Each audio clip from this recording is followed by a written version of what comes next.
Assalamualaikum warahmatullahi wabarakatuh. Alhamdulillahi wahdah, sodaqah amdah, wa nasura amdah, wa azza jundahu hazamal ahzaba wahdah. Asyhadu an la ilaha illallah wahdahu la syarikalah. Asyhadu anna Muhammadan abduhu wa rasuluhu la nabiyya ba'dah. Amma ba'd. Kaum muslimin rahimakumullah. Kita sudah ada di penghujung bulan Ramadan. Selama sebulan ini ada yang berpuasa 29 hari ya, ngikuti aturan dari pemerintah besok lebaran, ada yang sudah 30 hari karena waktu pelaksanaan Ramadannya itu lebih awal. Selama itu kita digembleng, diproses. Untuk apa?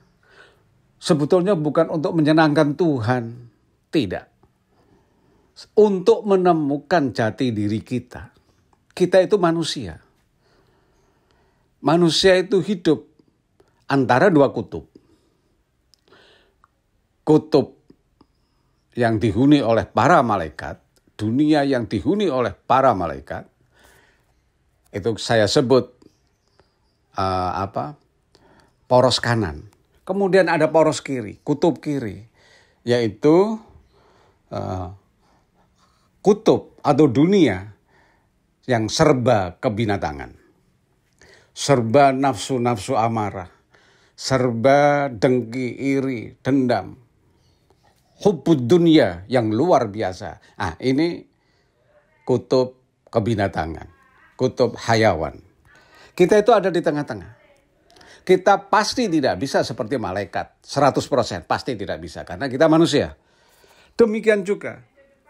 Kita tidak bisa seperti hewan. Atau jangan seperti hewan. Kalau bisanya bisa sebetulnya. Bisa kita. Bisa menjadi hewan bahkan lebih ganas daripada hewan.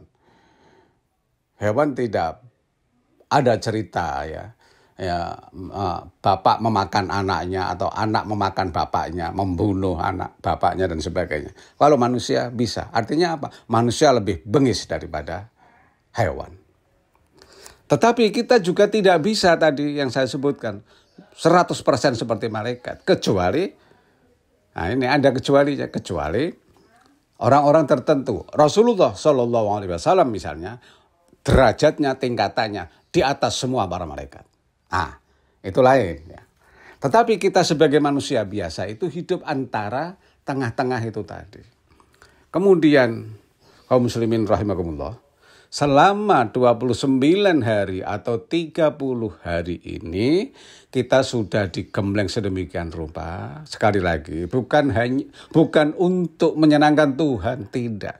Tanpa kita Tuhan itu sudah senang dengan dirinya sendiri, dengan kekuasaannya sendiri. Sudah senang. Kita tidak perlu menyenangkan Tuhan, membela-bela Tuhan. Tidak.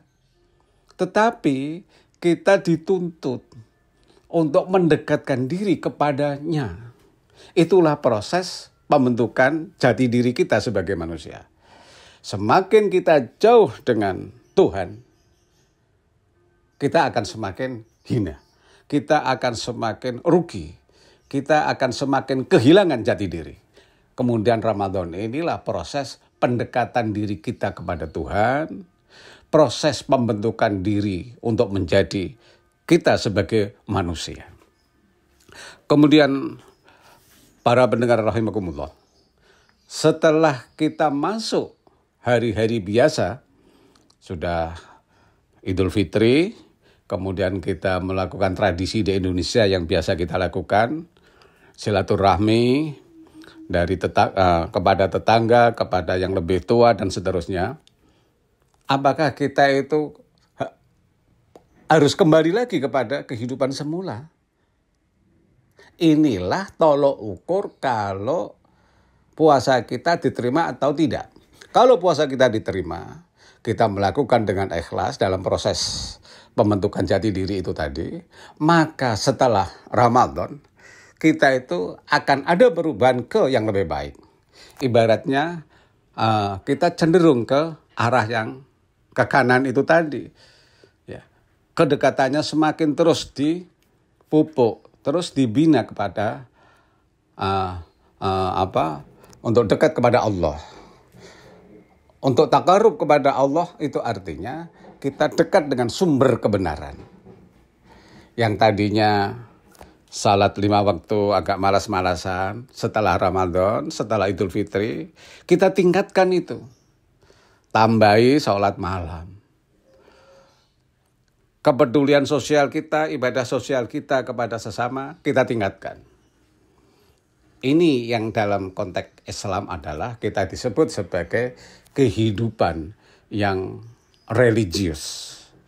Kehidupan yang diwarnai oleh nilai-nilai agamis. Semua nilai-nilai agamis itu tidak hanya di masjid, ya. Tidak hanya di Ka'bah, di Makkah, di Madinah, tidak hanya itu. Nilai-nilai religius, nilai-nilai keagamaan, nilai-nilai keimanan kita itu ada pada setiap gerak laku kita.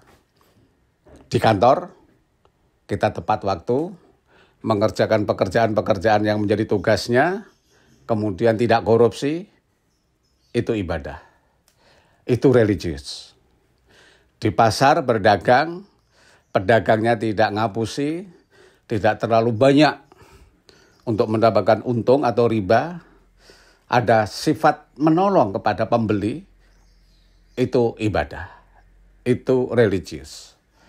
Di mana saja kita berada untuk berbuat kebaikan, dan itu dasarnya adalah lillahi ta'ala. Sekali lagi dasarnya adalah lillahi ta'ala, maka itulah nilai-nilai spiritual Ramadan, puasa yang kita terapkan dalam kehidupan sehari-hari, baik sebagai seorang bapak, seorang istri, ya ibu, seorang anak, kemudian seorang warga kampung dan seterusnya. Berlakulah sebaik mungkin, sebisa mungkin untuk baik. Sekali lagi, sebisa mungkin untuk baik. Karena seluruh kehidupan kita adalah ibadah. Seluruh kehidupan kita untuk mendekatkan diri kita kepada Allah, mendapatkan ridhonya adalah ibadah. Insya Allah, kalau semua bisa berperilaku semacam itu, mendekatkan diri kepada kebenaran, sumber kebenaran, yaitu Allah, maka saya yakin dunia kita, lingkungan kita akan bisa tumbuh kebaikan-kebaikan. Pohon-pohon kebaikan inilah kalau kita bina setiap saat, setiap hari, akan membinasakan pohon-pohon kemungkaran. Akan mengalahkan pohon-pohon kemungkaran yang sekarang ini sudah meraksasa, yang sudah menjulang tinggi di sekitar kita. Sebisa mungkin, meskipun itu kecil, ya, perilaku yang sangat kecil.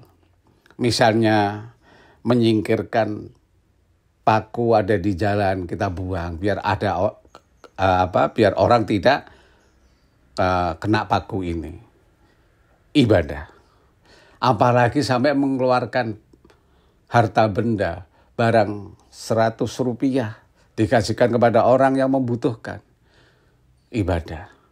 Apalagi yang sangat besar, yang kecil saja, ya meskipun kecil akan dibalas oleh Allah Subhanahu wa taala berlipat nanti di akhirat. Apalagi hal-hal yang besar. Kepedulian sosial kita yang sangat besar efeknya, ya, efek positifnya kepada masyarakat, saya yakin Allah akan membalasnya kelak berlipat-lipat. Demikian, atas segala kekurangan apa yang saya sampaikan ini, saya minta maaf. Semoga ada manfaatnya. Wallahul muwaffiq ila aqwamit thoriq. Assalamualaikum warahmatullahi wabarakatuh.